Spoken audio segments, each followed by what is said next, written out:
കഴിഞ്ഞ വർഷം ജനുവരിയിൽ KGS നിന്നും വിമാനത്താവളത്തിന്റെ പേരിൽ 10% ഓഹരി സർക്കാർ ഏറ്റെടുക്കാൻ തീരുമാനിച്ചിരുന്നു. ഇതുമായി ബന്ധപ്പെട്ട് പുറത്തിറക്കിയ ഉത്തരവിലാണ് വിമാനത്താവളത്തിന് ആവശ്യമായ ഭൂമി കണ്ടെത്തി KGS കൈമാറാൻ നിർദ്ദേശിച്ചിരിക്കുന്നത്. ആറന്മുള, കിടങ്ങന്നൂർ, മുല്ലപ്പുഴശ്ശേരി വില്ലേജുകളിലെ 51.59 ഏക്കർ ഭൂമി വിപണി വില നിശ്ചയിച്ച കോഴഞ്ചേരി തഹസിൽദാർ സർക്കാരിന് റിപ്പോർട്ട് സമർപ്പിച്ചത്. ഈ മാസം 22-ാം തീയതിയാണ് റിപ്പോർട്ട് തയ്യാറാക്കിയത്.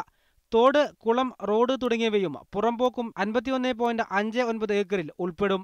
70 കോടി വില വരുന്ന ഭൂമിക്ക് 12,73,40,000 രൂപയാണ് വിപണി വില നിശ്ചയിച്ചിരിക്കുന്നത്.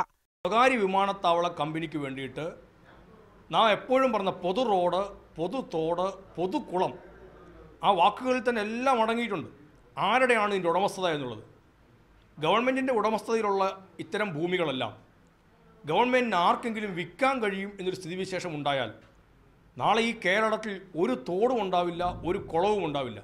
സർക്കാർ പുറമ്പോക്ക് ഭൂമി സംരക്ഷിക്കണമെന്ന സുപ്രീംകോടതി ഉത്തരവ് പോലും ലംഘിക്കപ്പെട്ടിരിക്കുകയാണ്. നേരത്തെ ഹൈക്കോടതി ഉത്തരവ് പ്രകാരം 232 ഏക്കർ മിച്ചഭൂമി വിഷയത്തിൽ തീർപ്പുണ്ടാക്കാൻ ലാൻഡ് ബോർഡിനോട് നിർദ്ദേശിച്ചിരുന്നു. എന്നാൽ ഇതിൽ തീരുമാനമായിട്ടില്ല.